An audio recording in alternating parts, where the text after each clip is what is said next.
परिभाव्यता वैयाकरण सिद्धांत कौमुदीयं विरच्यते। हम लोग अकथितंचा इस शास्त्र का अध्ययन कर रहे हैं।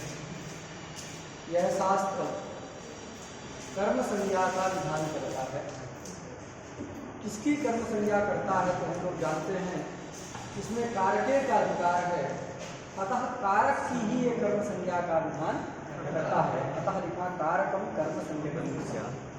किस प्रकार के कारक की कर्म संज्ञा करता है तो उसमें विशेषण है अकथितम। अकथित जो कारक है उस अकथित कारक की कर्म संज्ञा का विधान इस सूत्र के द्वारा होता है। अकथित शब्द का क्या अर्थ है तो अप्रधान अर्थ नहीं है, अपितु उसका अर्थ है असंकीर्तित अर्थात अविवक्षित। तो जो अविवक्षित कारक है उस अविवक्षित कारक की इस सूत्र के द्वारा कर्म संज्ञा होती है। किससे अविवक्षित रहे तो भाष्यकार ने कहा अपादानादि विशेष कथादि।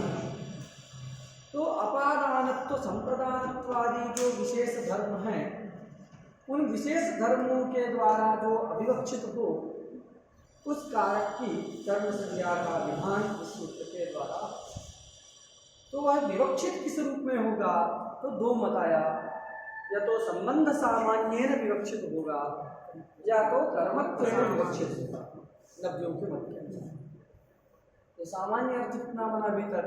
और यहाँ अविवक्षा दो प्रकार की है, प्राप्ति पूर्विका अविवक्षा, अप्राप्ति पूर्विका अविवक्षा। तो अभी तक कितना सूत्रार्थ हम लोग जानते हैं कि अपादानत्वादि विशेष धर्मै ही प्राप्ति पूर्विका अविवक्षा यस्य कारकस्य वर्तते अथवा सर्वथा प्राप्ति पूर्विका अविवक्षा यस्य कारकस्य अस्ति तत्कारकम यदि संबंध सामान्येन विवक्षितम कर्मत्वेन वा विवक्षितम तर्हि तस्य कारकस्य कर्म संज्ञा होती है। ऐसा इसका अर्थ है। अब यहाँ दोनों प्रकार की अविवक्षा ली गई है, प्राप्ति पूर्विका भी अप्राप्ति पूर्विका। तो जब हम कुछ नया करते हैं तो उससे कुछ लाभ भी होता है, कुछ हानि भी होती है। कहते हैं ना एक सिक्के के दो पहलू होते हैं, हानि और लाभ। तो लाभ तो ये हो गया दोनों प्रकार की अविवक्षा मानने पर बलिम याचते वसुधाम में बलि की कर्म संज्ञा हो जाती है। हानि क्या समझ में आती है, नटस्य स्तनोति में नट की भी कर्म संज्ञा प्राप्त हो जाती है, क्योंकि नट न तो है अपादानत्वेन विवक्षित है, न संप्रदानत्वेन, न अधिकरणत्वेन, न करणत्वेन। अतः ये नट क्या हुआ, सर्वथा अपादानादि धर्म से अविवक्षित हो गया और संबंध सामान्य विवक्षित भी है।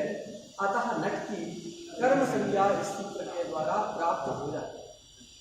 आप अगर कहें कि ये कारक ही नहीं है, अतः अविवक्षा होने पर भी अपादानत्वादि विशेष धर्म से अविवक्षा रहने पर भी संबंध सामान्य से विवक्षा हो भी जाए तो भी नट की कर्म संज्ञा नहीं होगी, क्योंकि वो कारक ही नहीं है। तो ऐसा आप नहीं कह सकते, क्योंकि नट गीत के माध्यम से, गान के माध्यम से श्रवण क्रिया को उत्पन्न करता है। अगर नट ही नहीं रहेगा तो गीत कौन गाएगा, गीत नहीं गाया जाएगा तो लोग सुनेंगे क्या। तो श्रवण क्रिया जो श्रोताओं में हो रही है उस श्रवण क्रिया का जनक नट भी होता है गीत के माध्यम से। तो गीत द्वारा श्रवण क्रिया जनकत्व नट में है, अतः नट कारक भी है। और भी हमने बताया था दूसरा तरीका कि नट के रहने पर ही श्रवण क्रिया होगी, नट के अभाव में श्रवण क्रिया नहीं होगी। तो नट सत्वे श्रवण क्रिया सत्वम नटाभावे श्रवण क्रिया भाव। इस प्रकार समन्वय व्यतिरेक सहचार के द्वारा यह निश्चय होता है कि नट श्रवण क्रिया का जनक है, अतः ये कारक भी है, अपादानत्वादि विशेष धर्म से अविवक्षित भी है, इसलिए और संबंध सामान्येन अथवा कर्मत्वेन विवक्षित हो गया। अतः नट कारक की कर्म संज्ञा प्राप्त होती है। नट की जो कर्म संज्ञा प्राप्त है वह इष्ट नहीं है, अतः उस कर्म संज्ञा का अभाव हो जाए, कर्म संज्ञा की व्यावृत्ति हो जाए, इसके लिए भट्टोजी दीक्षित जी ने कुछ धातुओं का परिगणन किया हैं, और परिगणन करके कुछ धातुओं को एक श्लोक में रख दिया, एक कारिका में उनको निबद्ध कर दिया। वह कारिका है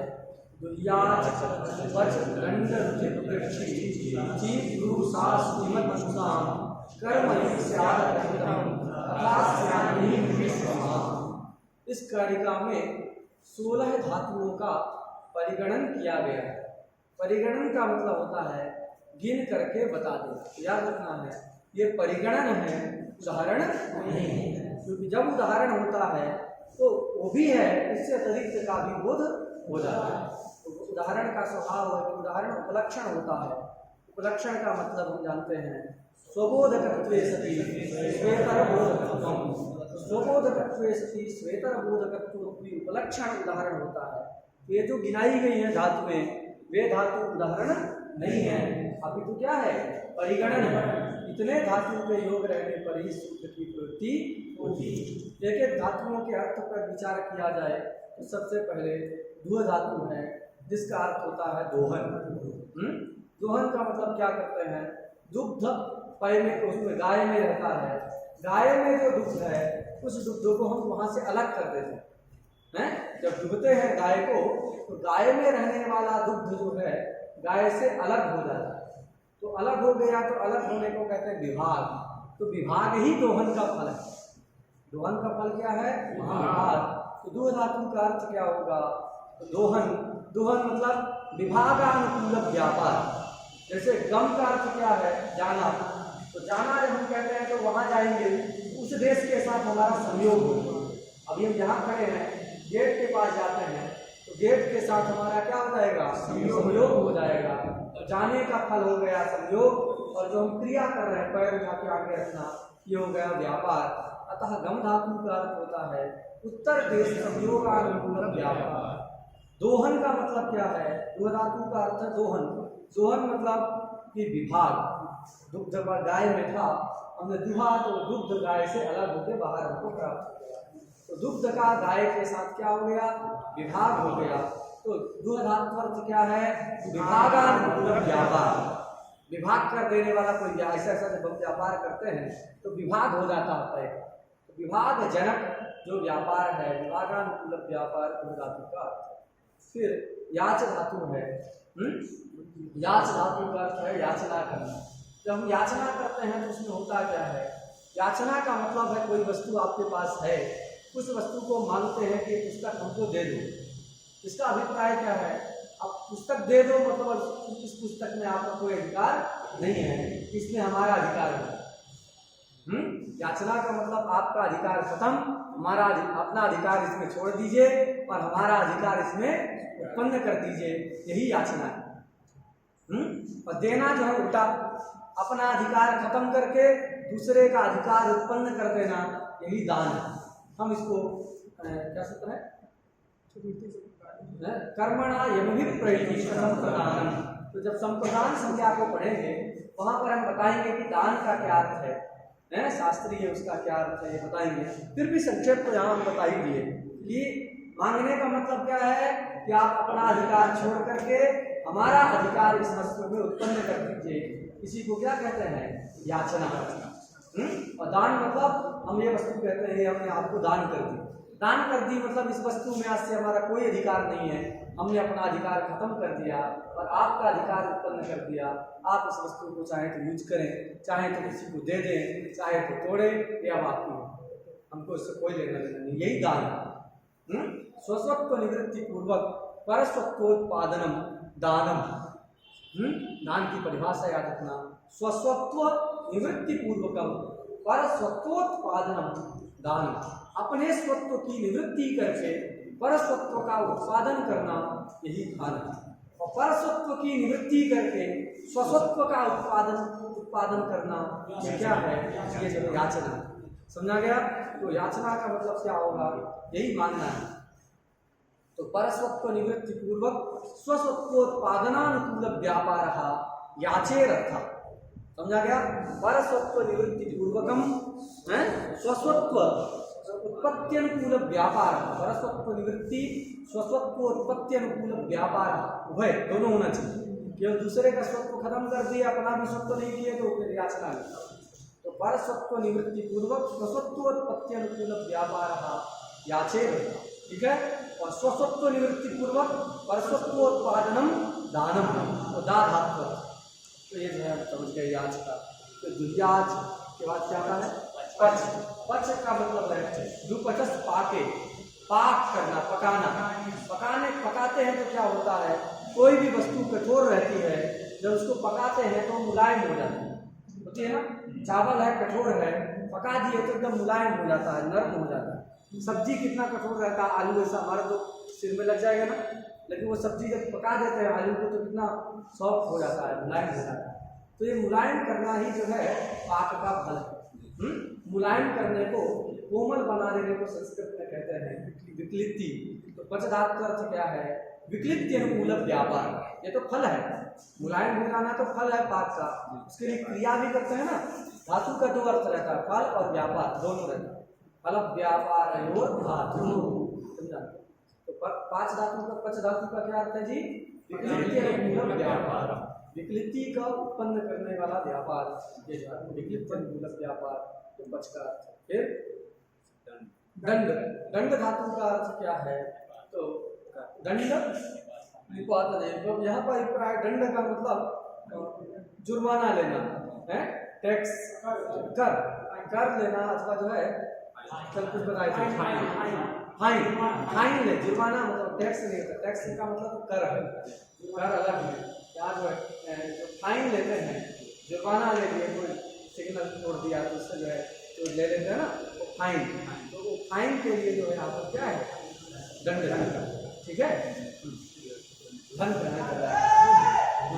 फिर रुद्र धातु है, रुद्र का रुधिर आवरणे, आवरण का मतलब है उसको रोकना। अभी पानी को डाल दे नीचे तो पानी बह जाएगा, और एक बाल्टी रख दिया जाए, फिर पानी को ऊपर से गिराया जाए तो पानी बहेगा नहीं बहेगा।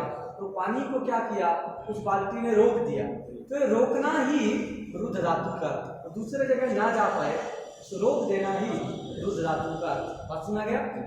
अभी हम उदाहरण पढ़ेंगे तो जो वहां पर स्पष्ट होगा। बात सुना गया। रोकना, देशांतर में ना जाए, जल डालेंगे तो बहेगा ना, यहाँ डालेंगे तो बहेगा वहां पहुंच जाएगा। और नीचे कोई बड़ा सा पात्र रख दिया जाए, 10-5 लीटर पानी डाल भी दिया जाए तो कहीं उस पात्र के बाहर नहीं जाएगा, उसी में है। तो जल को क्या हुआ, देशांतर संयोग होने से उसने रोक दिया। तो देशांतर संयोग का विरोधी है, एक किसी देश में स्थिर करने को ही क्या कहते हैं, उसके लिए रुद्र धातु है, आवरण कहते हैं। रुधिर आवरण है, आवरण को तो ढकना भी होता है। सूर्य है, बादल से ढक गया तो कहीं उसका आवरण आवरित हो गया है। वस्त्र है ना, वस्त्र को हम धारण करते हैं तो शरीर हमारा ढक जाता है, तो वस्त्र क्या है, आवरण है, हमारे शरीर का आवरण, शरीर को आवृत करता है, तो क्या वस्त्र है, आवरण हुआ। आवरण मतलब ढकना नहीं होता है, लेकिन यहाँ रुधिर आवरण का अभिप्राय क्या है, जो उदाहरण दिया है उसके अनुकूल हम अर्थ बता रहे हैं। इसका रुद्र धातु का अर्थ क्या होगा, तो रुद्र धातु का अर्थ यही है, देशांतर संयोग ना हो, देशांतर संयोग को रोकने वाला, अन्यत्र ना जाए, रोकने वाला, एक जगह स्थिर करने वाला जो व्यापार है, उसी को जो क्या कहते हैं, रुद्र धातु, उसी को आवरण कहते हैं। निर्गमक प्रतिबंध पूर्वक है, अधिकरण विषय से स्थिर करणानुकूल व्यापार है रुधिर, निर्गमन प्रतिबंधकम, निर्गमन प्रतिबंधकम, अधिकरण विषय से स्थिति अनुकूल व्यापार है रुधिर। फिर क्या है, गीत्सा का मतलब है जिज्ञासा। पृच्छ धातु है प्रश्न पूछना, जिज्ञासा करना। आप रास्ते में कहीं जा रहे हैं, पूछे कि विश्वनाथ जी किधर जाना है, केन पथा गंतव्यम मया इति भय्यम प्रतिष्ठताम केन प्रदेश्यताम, ऐसा कुछ आप कहते हैं, किस मार्ग से जाना है, केन पथा गंतव्यम, केन पथा गंतव्यम इत्यादि शब्द से जो आप पूछ रहे हैं, जिज्ञासा उद्भावन कर रहे हैं, तो जिज्ञासा अनुकूल व्यापार ही इसका अर्थ है। जिज्ञासा हो रही है, तदनुकूल व्यापार क्या है, शब्द प्रयोग करना। केन पथा गंतव्यम, ये शब्द प्रयोग हमने किया कि नहीं, तो जिज्ञासा को उत्पन्न करने वाला जो शब्द प्रयोग है, वही जो है पृक्ष धातु का समझा गया। पूछना मतलब जिज्ञासा तो है, शब्द प्रयोग नहीं कर रहे हो तो पृक्ष धातु भी नहीं होगी। जिज्ञासा का जनक, जिज्ञासा को उत्पन्न करने वाला जो शब्द प्रयोग है, जैसे मया केन पथा गंतव्यम, ये कुछ केन पथा गंतव्यम इत्यादि शब्दों के द्वारा कहा जाने वाला जिज्ञासा को उत्पन्न करने वाला जो व्यापार है वह पृक्ष धातु का चीय चयने धातु है। तो चयन का मतलब क्या है कि जब पेड़ से फल को तोड़ते हैं अथवा पुष्प को तोड़ते हैं तो पेड़ से पुष्प का और फल का क्या हो जाता है, विभाग हो जाता है। तो केवल विभाग करना, अलग करना फल नहीं है, विभाग करके उसको स्वीकार कर लेना। विभाग पूर्वक आदाने है चीय धातु हो शक्ति ही बता, समझा गया। तो विभाग पूर्वक आदान मतलब उसको ग्रहण करना, पहले विभाग करना है फिर उसको ग्रहण कर लेना, यही जो चयन का अभिप्राय है। अभी आप लोग बैठे हैं, आपको किसी चयन किया जाए तो इतने सारे में से दो को पहले अलग करेंगे और फिर ले जाएंगे, यही ना चयन है। ये जाना हो तो दो को चयन करके ले गए। चयन करना है तो उनको पहले इस समुदाय से अलग करना है और फिर उनको रख लेना है, यही चयन है। तो विभाग पूर्वक आदाने हैं चीज धातु हो शक्ति ही बता, ये हो गया। फिर ब्रू धातु है, तो व्यक्त बोलने में ब्रू धातु का प्रयोग हम बताए थे कि जो है बोलना दो प्रकार का है। पशु पक्षी भी बोलते हैं, हम लोग भी बोलते हैं। हम लोग जो बोलते हैं जिसमें वर्ण समझ में आते हैं उसको कहते हैं व्यक्त बोलना। इनमें सभी वर्ण स्पष्ट रूप से समझ में आ जाए उसको कहते हैं व्यक्त बोलना। जहाँ ध्वनि तो हो रही है, सुनाई तो दे रहा है, किसी वर्ण का ज्ञान नहीं होता, कौन सा वर्ण उच्चारण किया जा रहा है, ऐसी जो ध्वनि होती है उसको कहते हैं अव्यक्त ध्वनि। अव्यक्त शब्द ये ऐसे हमने किया तो ये आवाज हुआ, ध्वनि तो हुई है। ऐसे करने से ढोलक बजा रहे हैं, कोई झांझ बजाते हैं तो उस झांझ ढोलक से आवाज तो होती है। पशु पक्षी बोलते हैं तो कुछ आवाज तो होती है, लेकिन उससे वर्णों का ज्ञान नहीं होता। का गा गा इत्यादि जो वर्ण है, वर्ण का ज्ञान नहीं होता, इसलिए उस वाणी को क्या कहते हैं, उस बोलने को अव्यक्त कहते हैं, अव्यक्त वाणी कहते हैं। अव्यक्त बोलना अव्यक्त शब्द है, शब्द तो है लेकिन व्यक्त नहीं हो रहा ठीक से, अव्यक्त। तो जब व्यक्त बोलेंगे तो उस व्यक्त बोलने में, साफ सुथरा बोलने में क्या धातु है, ब्रू धातु। अव्यक्त बोलना है तो नद अव्यक्ते शब्दे मंदम मंदम नहीं, वामश्चायम नदति मधुरः चातकस्ते सगंधा, नदति प्रयोग किया जाता है। वहाँ नद जो है अव्यक्त शब्द दे दिए। चलो सास अनुशिष्ट, सास धातु है अनुशिष्ट अर्थ में। अनुशिष्टम का अभिप्राय क्या है, तो उपदेशने, ऐसा ही समझ जाए कि सास धातु जो उपदेश अर्थ में, उपदेश करने के लिए जो है सास धातु का प्रयोग किया जाता है।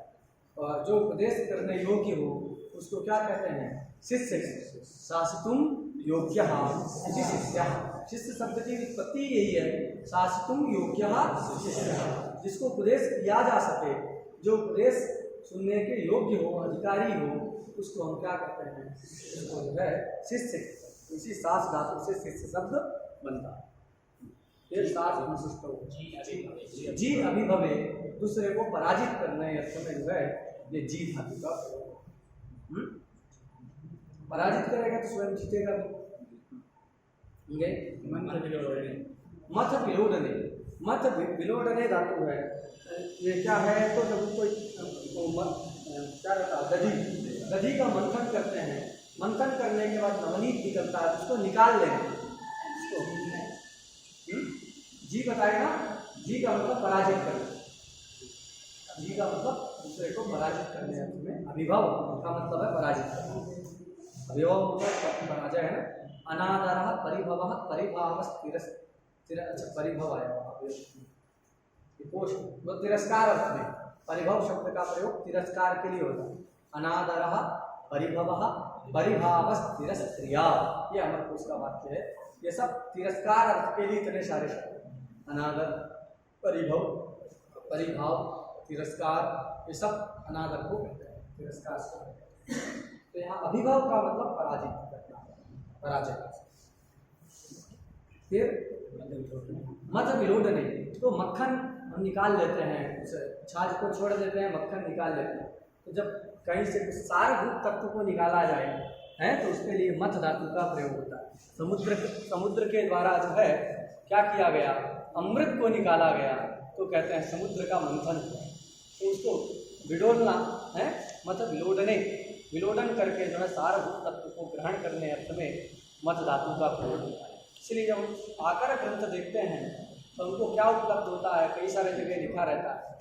बताया था ना कल कि गंभीर चर्चा करने के बाद जब कोई सारभूत तत्व निकलता है तो वहाँ लिखा रहता है अयम मथितार्थः।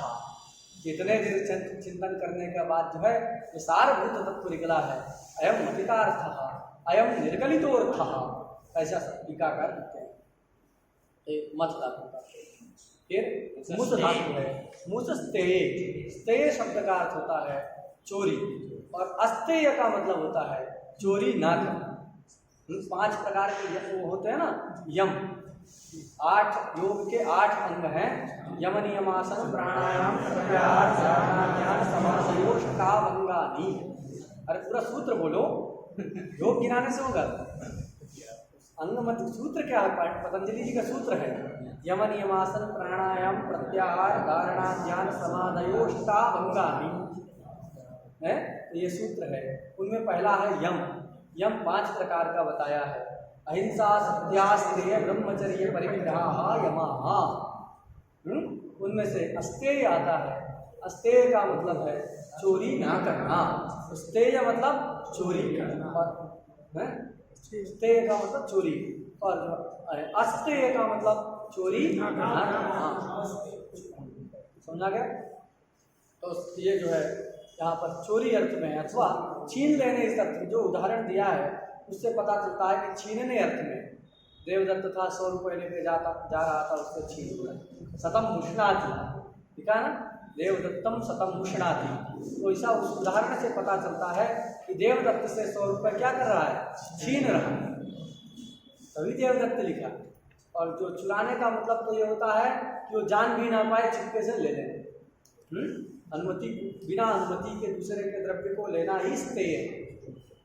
किसी बिना अनुमति के उसका द्रव्य ले लेना, कोई भी द्रव्य, यही क्या है, चोरी है, यही स्तेय, उसको ना करना ही स्तेय।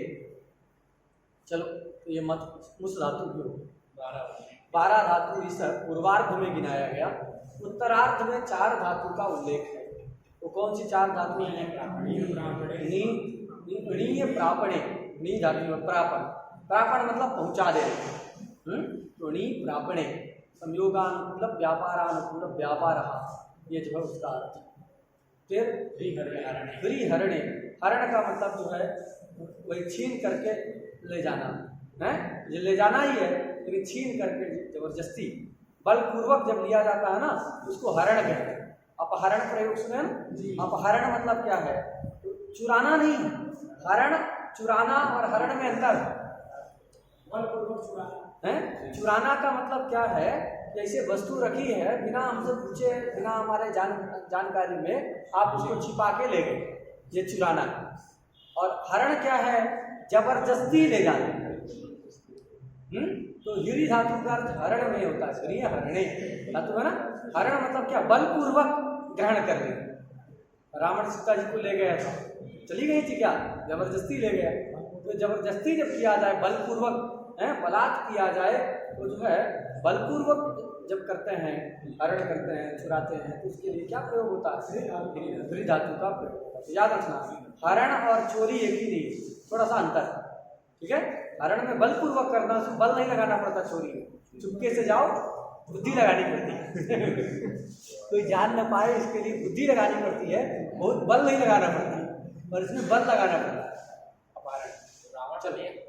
कृष्ण विलेख ने रावण तो चोरी किया, चलो जो किया था कृष्ण विलेख ने, फिर क्या है, कृष्ण विलेखन। विलेखन मतलब जो हल चलाते हैं ना, अभी तो ट्रैक्टर से होता है, तो हल चलाते हैं तो एक लाइन बन जाती है। तो जब ऐसे लिखने को, ऐसे हम अभी इसमें लिखते हैं तो विलेखन नहीं हुआ। बोर्ड में हम लिखते हैं ना, ये वस्तुतः लीप है। देखो हमारे यहाँ 2 धातु है, प्रसंग आ गया है तो थोड़ा सुन लो। एक लिख धातु है, एक लिप धातु है। तो अभी तो दोनों का पर्याय में प्रयोग होता है, किंतु पहले क्या था, लिप का मतलब जब हम कलर को ब्रश वगैरह से लिखते हैं ना ऊपर, जैसे यहाँ हम लिख रहे हैं, इसको कहते हैं लिपना, लिप, इसके लिए लिप का प्रयोग होता है। लिख विलेखने है, मतलब क्या है, जहाँ पर गड्ढा हो जाए, तो जैसे पत्थर में लिखाया जाता है तो उसमें गड्ढा रहता है ना, बाद में उसमें कोई कलर जो है पेंट कर दिया जाता है, स्याही भर दी जाती है, तो उसके लिए लिख का प्रयोग होता है। इसलिए आप सुने होंगे अभिलेख शब्द सुने, पत्थर में उसमें ताम्रपत्र में शिलालेख है, तो ये सब होते रहते। लेख का मतलब वही है जहाँ उकेर करके उसको लिखना, जहाँ गड्ढा हो जाए। देखो कितनी सूक्ष्मता है शब्दों में। लिख धातु का प्रयोग उसी के लिए होता है, नाम ही देखिए आप शिलालेख कहते हैं, शिला में, बड़े बड़े स्तंभों में और ताम्रपत्र में, सोने में, जहाँ उकेर करके लिखा जाए, मतलब गड्ढा हो जाए लिखने का, खोद करके लिखा जाता है, तो गड्ढा जब हो जाता है उसके लिए किसका प्रयोग होता है, लिख। बात समझ गया। बाद में उसमें स्याही भर दी जाती है, जैसे अभी हम देखते हैं सामने बोर्ड लगा हुआ है, मान लीजिए तो उसमें गड्ढा है, बाद में काली स्याही भर दी गई अथवा पीली भर दी गई, उसके लिए उसको कहते हैं लिख। समझा गया। और जो ऐसे लिखते हैं जहाँ गड्ढा अड्ढा कुछ ना हो, ऊपर सीधे कलम स्याही से बना देना है, उसके लिए लिख।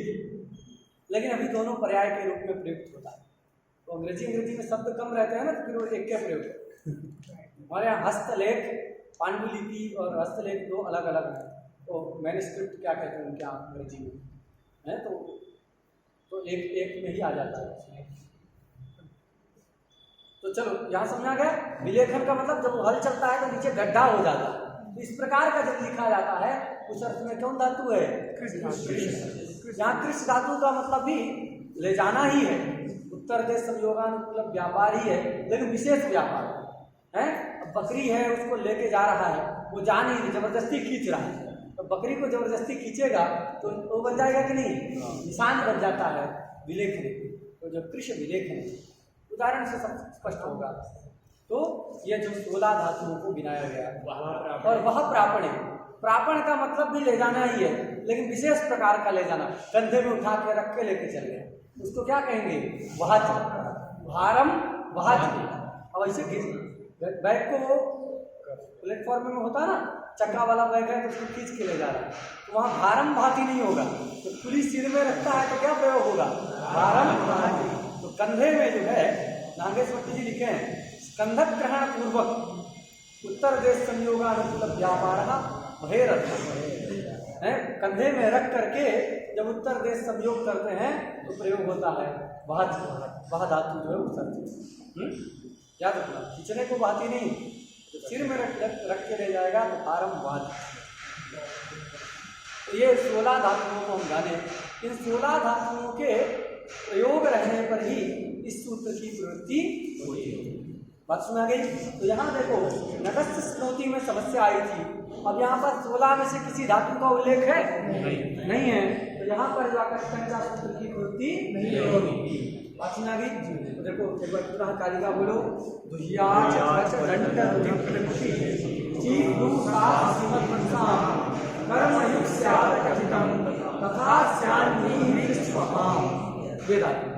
देखो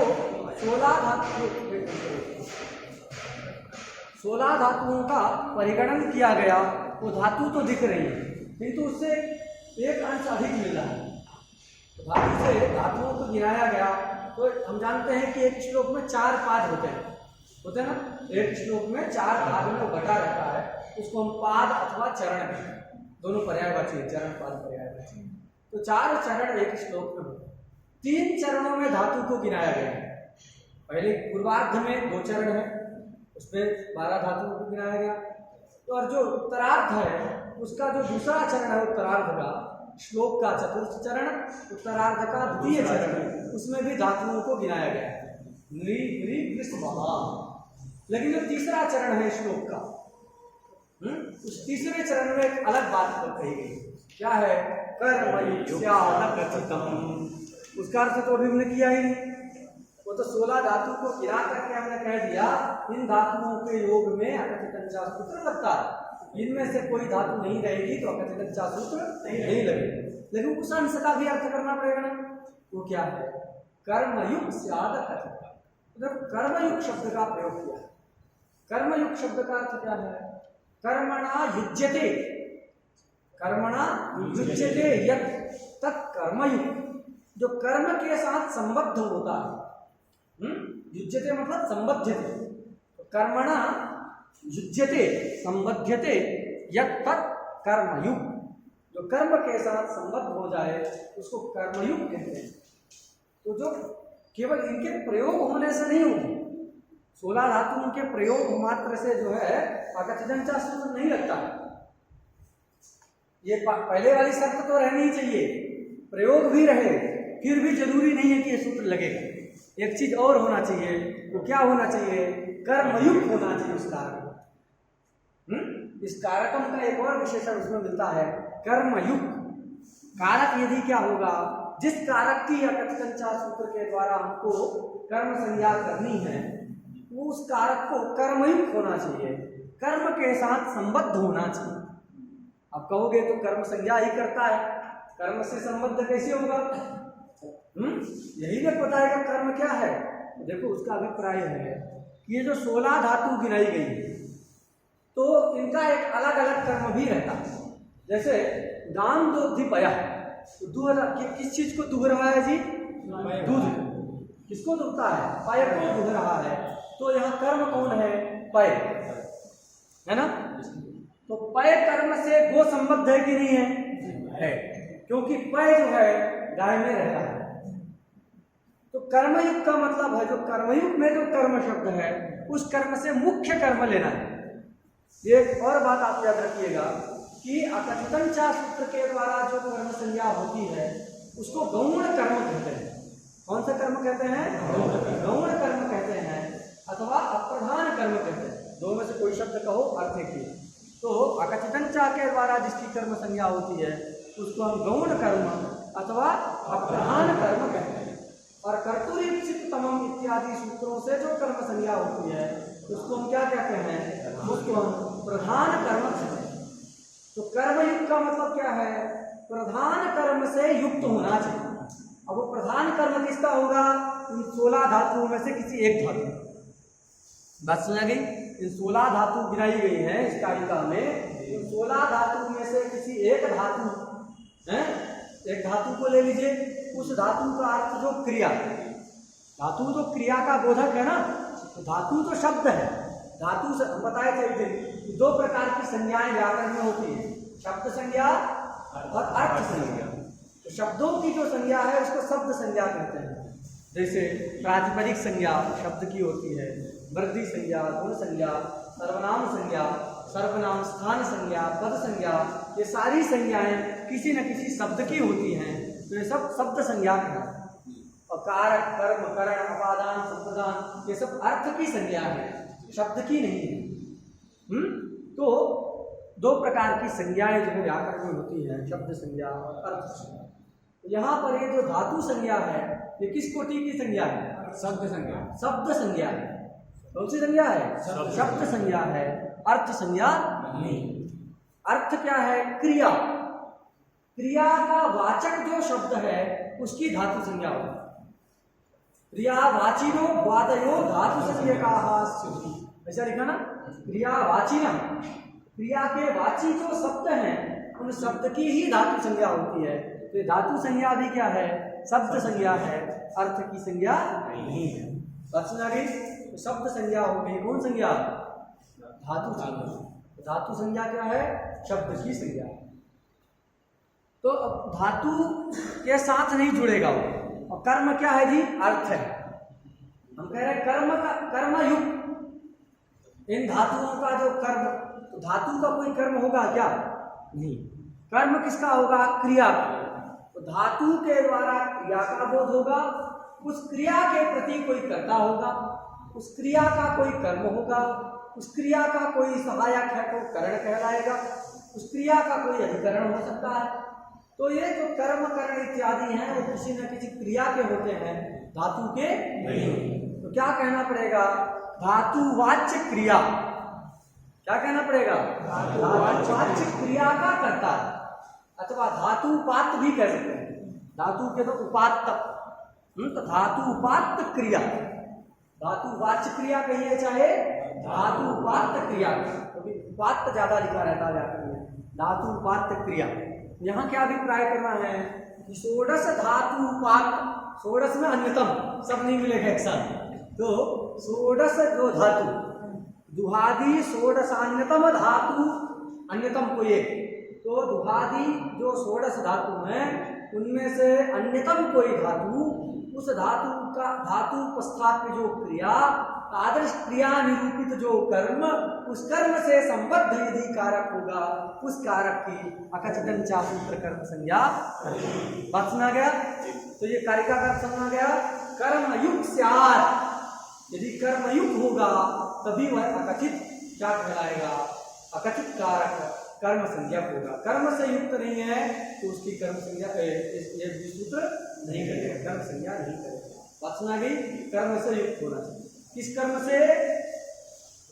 षोडश जो धातु, उन धातुओं में से किसी अन्य धातु के द्वारा उपस्थापित जो क्रिया, उस क्रिया का जो प्रधानीभूत कर्म, उस कर्म से यदि युक्त है, संबद्ध है कारक, और वह अपादानत्वादि विशेष धर्म से अविवक्षित है, संबंध सामान्य में विवक्षित है, तभी उस कारक की यह कर्म संज्ञा करता है। बात सुना गई?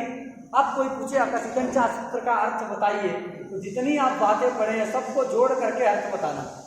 तो देखो, प्राचीनों के यहाँ यदि पूरा अर्थ बोलना है, आदि नहीं लगा करके, अपादान आदि से आदि हटा दे, बताए थे अपादान शब्द अपादानत्व परक है, तो प्राचीनों के यहाँ इस सूत्र का क्या अर्थ होगा?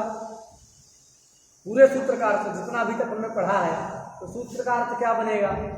तो अपादानत्व, संप्रदानत्व, अधिकरणत्व, करणत्व, कर्मत्व, कर्तृत्व, हेतुत्व रूप विशेष धर्मैः अविवक्षितम, संबंध सामान्येन च विवक्षितम, दुहादि षोडश धात्वन्यतम धातुपात्त क्रिया निरूपितम यत् प्रधानं कर्म, तेन युक्तम यत् कारकम तत् कर्म संज्ञकम भवति। बात सुना गया? नहीं आया? हिंदी में बोले एक बार, पहले हिंदी में समझो, अर्थ तो ठीक से समझना चाहिए। शब्द केवल रटाना तात्पर्य होता तो हम 3 दिन से पढ़ाते नहीं, तो लंबा सा लिखा करके कह देते कंठ कर देते। तो उसको समझिए क्या है। दुहाद मतलब अपादानत्व, संप्रदानत्व, अधिकरणत्व आदि जो विशेष धर्म, उन विशेष धर्मों से अविवक्षित हो और संबंध सामान्येन विवक्षित हो, और वह कारक जो विवक्षित हो, वह कारक यदि क्या है, दुहादि जो षोडशान्यतम धातु, दुहादि जो षोडश धातु, उनमें से अन्यतम धातु के द्वारा उपस्थापित क्रिया, उस क्रिया निरूपित जो प्रधान कर्म, उस प्रधान कर्म से संबद्ध वह कारक है, तो वह कारक कर्म संज्ञक इतना रहेगा। कारकम के पहले विवक्षितम तक वैसे बोलना है, फिर बाद में इतना जोड़ देना, संबद्धम यत् कारक। दोनों को जोड़ने के लिए बीच में अथचा का प्रयोग कर सकते हैं। बीच में क्या कर सकते हैं? अथचा ऐसा जोड़ सकते हैं, अथवा तथा कह सकते हैं, जो आपको अच्छा लगे। तो क्या बोलेंगे अब संस्कृत में? सावधानी से सुनिए कि अपादानत्व, संप्रदानत्व, अधिकरणत्व, करणत्व, कर्मत्व, कर्तृत्व, हेतुत्व रूप विशेष धर्मैः अविवक्षितम, संबंध सामान्येन विवक्षितम, अथ च दुहादि षोडश धात्वन्यतम धातुपात्त क्रिया निरूपित यत् प्रधानं कर्म, तेन कर्मणा संबद्धम यत् कारकम तत् कर्म संज्ञकम भवति। ये जो है अकथितंचा सूत्र का अर्थ है। किसी कोई दिक्कत? समझ में आ गया ना? ये इतना अर्थ जो इसका करना पड़ेगा, ये नहीं करोगे तो बहुत सारे जगह समस्या आ जाएगी। ये धातु नहीं गिनाओगे, षोडश धातु, तो यही दिक्कत आ जाएगी। बस सुना के नटस्य श्रोणति में कारकम नहीं करेंगे तो ब्राह्मण से पुत्रम पंथानम पृच्छति में दिक्कत हो जाएगी। कल बताए थे, ब्राह्मण से पुत्रम पंथानम पृच्छति में ब्राह्मण की होने लगेगी, कर्म संज्ञा होने लगेगी। जब कारक कह दिए तो क्रियाजनक नहीं है ब्राह्मण, पुत्र ही क्रिया का जनक है, अतः नहीं होती।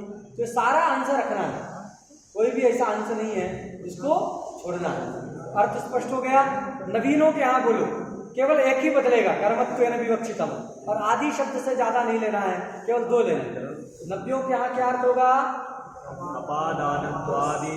अपादानत्व, संप्रदानत्व, अधिकरणत्व रूप विशेष धर्मैः अविवक्षितम, कर्मत्वेन च विवक्षितम, अथ च आदि षोडश धात्वन्यतम धातु उपात्त क्रिया निरूपितम यत् प्रधानं कर्म तेन युक्तम अथवा संबद्धम यत् कारकम तत् कर्म संज्ञको भवति, तत् कर्म संज्ञकम भवति। ये जो उनके यहाँ अर्थ में गया, तो नवीन प्राचीन दोनों के यहाँ हमने अर्थ जाना कि ये अकथितंचा सूत्र का अर्थ होता है। क्लियर हो गया। अब ये याद रखना है कर्म युक्त में ना कर्म से संबद्ध होना चाहिए ये, और कर्म से संबद्ध दो प्रकार का हो सकता है, धात्वर्थ व्यापार के पहले और धात्वर्थ व्यापार के बाद। देखो ये पय यहाँ दो धातु है ना, दो धात्वर्थ क्या है? विभागानुकूल व्यापार, दोहर मतलब विभागानुकूल व्यापार, तो दो धात्वर्थ विभागानुकूल व्यापार हुआ। उस व्यापार होने के पहले पय का गाय के साथ संबंध था कि बाद में संबंध? विभागानुकूल व्यापार जब गोपाल कर दिया है, गोप ने विभागानुकूल व्यापार कर दिया, तो फिर पय का गाय के साथ संबंध रहा नहीं, वो तो दूध अलग हो गया। तो संबंध कौन सा है यहाँ? संयोग रूपी संबंध, क्योंकि दूध क्या है? एक द्रव्य है, दुग्ध एक द्रव्य है, और जो है गाय भी एक द्रव्य है। तो दो द्रव्यों के बीच में कौन संबंध होता है? संयोग संबंध। द्रव्य द्रव्यो संयोग कहा, एक द्रव्य का दूसरे द्रव्य के साथ संयोग संबंध।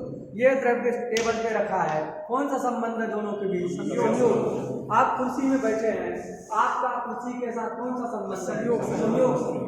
एक द्रव्य का दूसरे द्रव्य के साथ संयोग संबंध होता है। द्रव्य द्रव्य हो संयोग, पय भी द्रव्य है और जो है वो भी द्रव्य है। तो पय रूपी जो द्रव्य है वह गो द्रव्य के साथ संबद्ध है कि नहीं है? कब है? धात्वर्थ व्यापार के प्राग, पहले संबद्ध होना चाहिए, तभी ना हम जानेंगे संबद्ध है। और संबद्ध है तभी उसकी क्या करेंगे? कर्म संज्ञा करेंगे।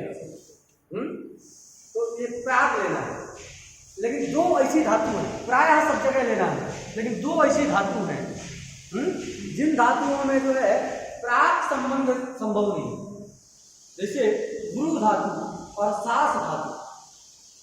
सास अनुशिष्ट और गुरु व्यक्तायाम वाच्य, ये दो धातुओं के द्वारा जो है, दो धातु का जो प्रयोग रहेगा, इन धातुओं का जो प्रधान कर्म होगा उस प्रधान कर्म के साथ धात्वर्थ व्यापार के प्राक पहले कारक का संबंध नहीं मिले।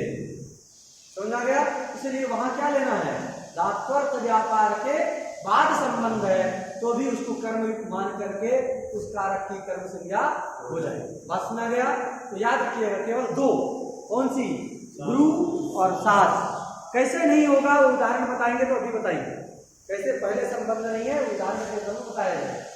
लेकिन ये याद रखना है कि कर्मयुक्त तो होना चाहिए कारक, लेकिन कर्मयुक्त गुरु और सास में धात्वर्थ व्यापार के पहले संभव नहीं है। अतः गुरु और सास धातु के विषय में धात्वर्थ व्यापार के अनंतर यदि कर्मयुक्त है कारक के साथ तो भी उसकी क्या हो जाएगी? कर्म संज्ञा हो जाएगी ऐसे कारक की। किंतु गुरु सास से अतिरिक्त जितनी धातुएं हैं उन धातुओं को कब मतलब जो धातुएं हैं उनका जो प्रधान कर्म रहेगा उस प्रधान कर्म का चिकीर्षित जो कर्म है जिसकी कर्म संज्ञा करनी है उसके साथ धात्वर्थ व्यापार के पहले ही संबंध होना चाहिए। इसीलिए देखो यही हम लिखते हैं वाक्य काम दोग्धिपरः आल्याम आल्याम थाली पात्र बटोई गोल गोल रहता है ना, तो उस थाली में जो है दूध जो पका रहा है अथवा दूह रहा, पकाना नहीं दो रहा, तो गाम दोग्धिपरः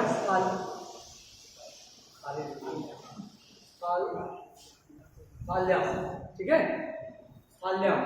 तो अब देखो थाली के साथ पय का संबंध है कि नहीं है?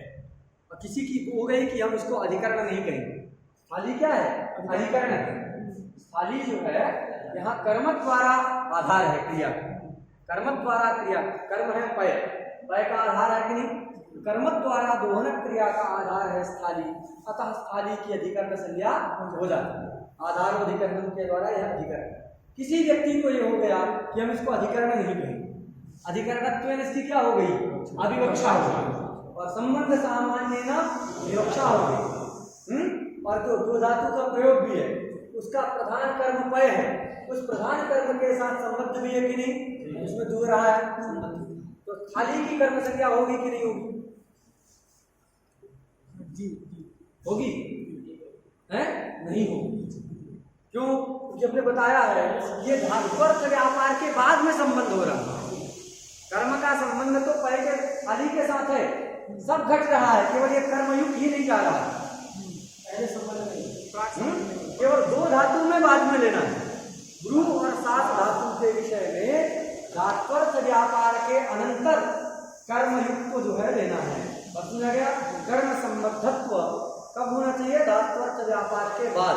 क्यों ऐसा कहना है? क्योंकि पहले संभव ही नहीं हुआ, असंभवात ब्रू और सात धातु के विषय में असंभव होने से धात्वर्थ व्यापार के प्राक कर्म संबद्धत्व नहीं लिया जाता, अपितु धात्वर्थ व्यापार के अनंतर ही कर्मयुक्तत्व लिया जाता है। लेकिन अन्य जितनी धातु हैं उन धातुओं में क्या लेना है?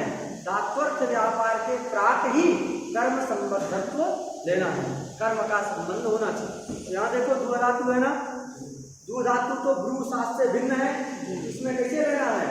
धात्वर्थ व्यापार जो दोहन व्यापार है अथवा विभागानुकूल व्यापार है, उस व्यापार से प्राक ही पय का जिसके साथ संबंध होगा उसी की कर्म संज्ञा ये करेगा। तो देखो गो के साथ तो पहले संबंध है, इसलिए गो की कर्म संज्ञा होगी, स्थाली की नहीं होगी। क्यों? क्योंकि स्थाली का जो है धात्वर्थ व्यापार जो दोहन व्यापार है, विभागानुकूल व्यापार है, उसके अनंतर ही पय के स्थाली के साथ पय का संबंध होता है। पहले संबंध पय का नहीं रहता, होते हैं तब पय स्थाली में आता, पहले से नहीं रहता। अतः धात्वर्थ व्यापार के प्राक कर्म संबद्ध न होने के कारण स्थाली की अपादानत्वेन अविवक्षा रहे, संबंधत्वेन विवक्षा रहे, दो धातु का प्रयोग रहे, फिर भी प्राक कर्मयुक्तत्व नहीं है, धात्वर्थ व्यापार के पहले कर्मयुक्त नहीं है, इसलिए उसकी जो है क्या नहीं होगी? कर्म संज्ञा नहीं होगी। तो अधिकरण ही रहेगा, विवक्षा कर ही देते तो करण अधिकरणत्व विवक्षा करके सबको नहीं देना। बात सुना गई? तो सूत्र का अर्थ ठीक से समझ में आ गया कि नहीं आया जी?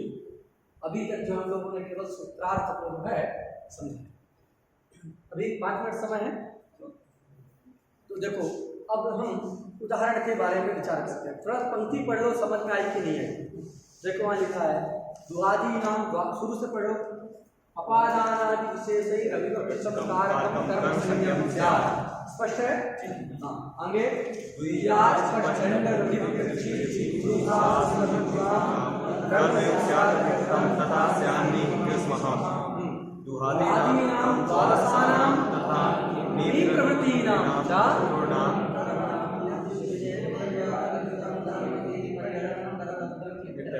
एकदम स्पष्ट है कि दुहादि जो द्वादश धातु तथा उत्तरार्ध में गिनाई गई जो 4 धातु इत्यादि चतुर्नाम धातु नाम यत् कर्म, उनका जो कर्म, कौन सा कर्म? प्रधान कर्म, ये भी याद रखना है। इन धातुओं का लिखा है धातु नाम कर्म, आपको समझना क्या है? धातु पात्र क्रिया कर्म, धातु का कर्म थोड़ी होगा जी। धातु का कर्म का कहने का अभिप्राय क्या है? धातु वाच्य जो क्रिया, उस क्रिया का कर्म। 16 धातुओं का जो धातु उपस्थाप जो क्रिया है, धातु वाच्य जो क्रिया है, उस क्रिया निरूपितम यत् कर्मानं प्रधानं कर्म तेन कर्मणा, उस प्रधान कर्मणा यत् युज्यते नाम संबध्यते, उस प्रधान कर्म के साथ जो संबद्ध होता है, तादृशं कारकम कर्मसंज्ञकम भवति, एतादृशं परिगणनं कर्तव्यम, ये परिगणन करना आवश्यक है। परिगणन क्यों करना आवश्यक है? घटस्थ श्रोति में नक्की कर्म संज्ञा से व्यावृत्ति। कर्मयुक्त कहने की क्या जरूरत है?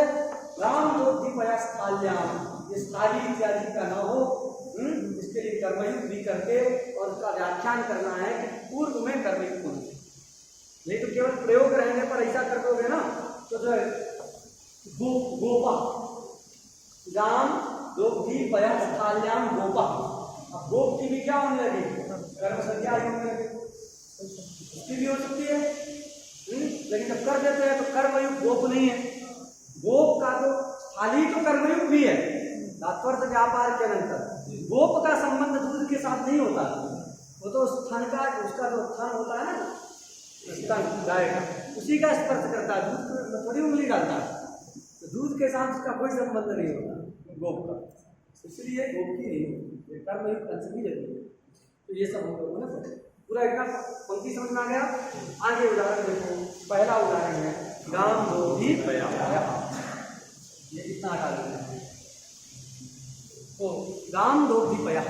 तो देखो यहाँ पर ये जो गो है वह, यहाँ पर गो धातु का अर्थ क्या है कि विभागानुकूल व्यापार, दोहन मतलब विभागानुकूल व्यापार,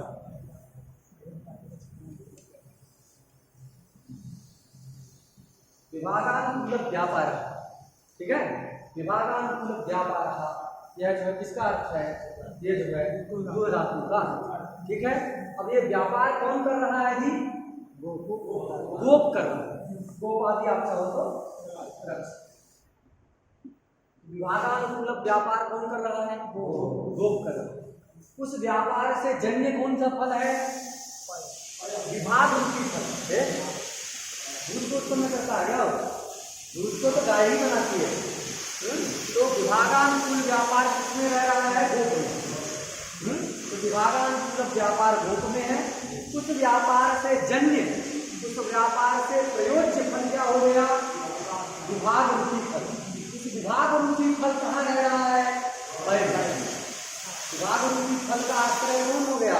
हमारी इच्छा है ना कि मध्यवृत्ति गोप की इच्छा रहती है, जो जुड़ता है उसकी इच्छा होती है कि मैं जो व्यापार कर रहा हूँ उस व्यापार से होने वाला जो फल, विभाग रूपी फल, उस विभाग रूपी फल का आश्रय वह बने, विभाग रूपी फल का आश्रय वह बने, ऐसी उसकी इच्छा रहती है।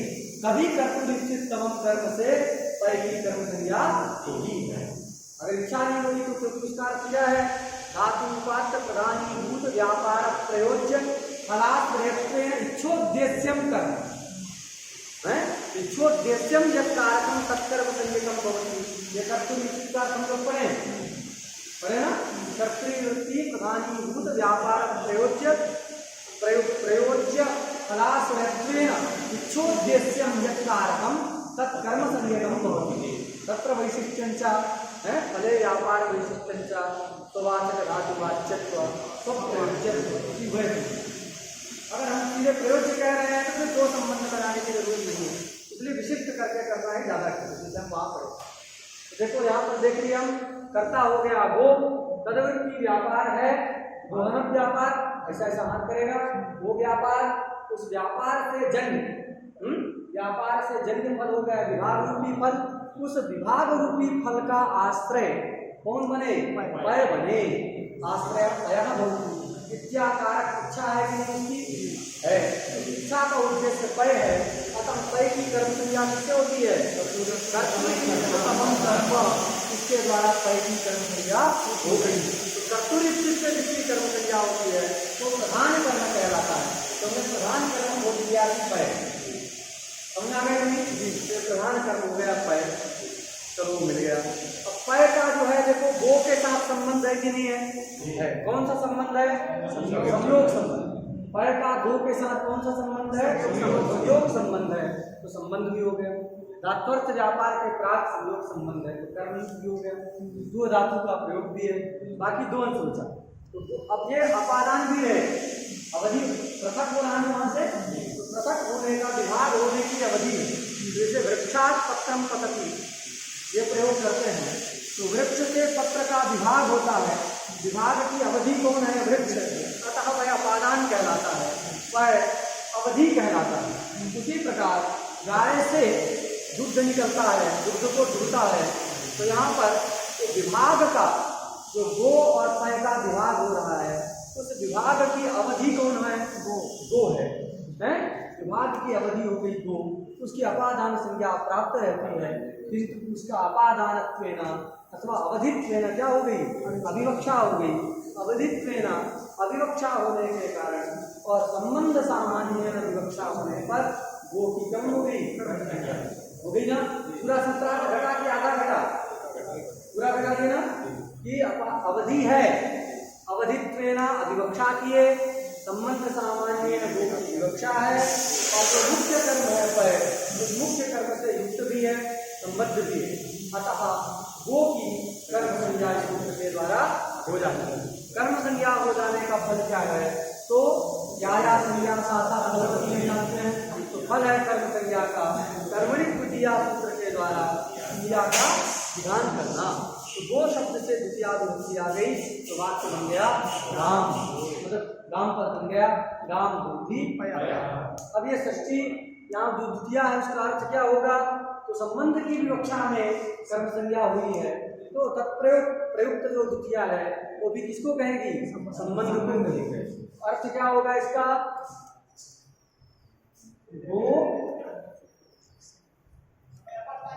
गो संबंधी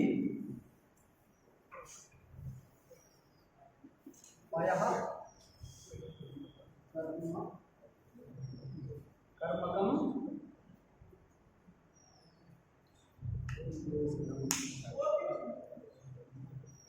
सुनना क्या?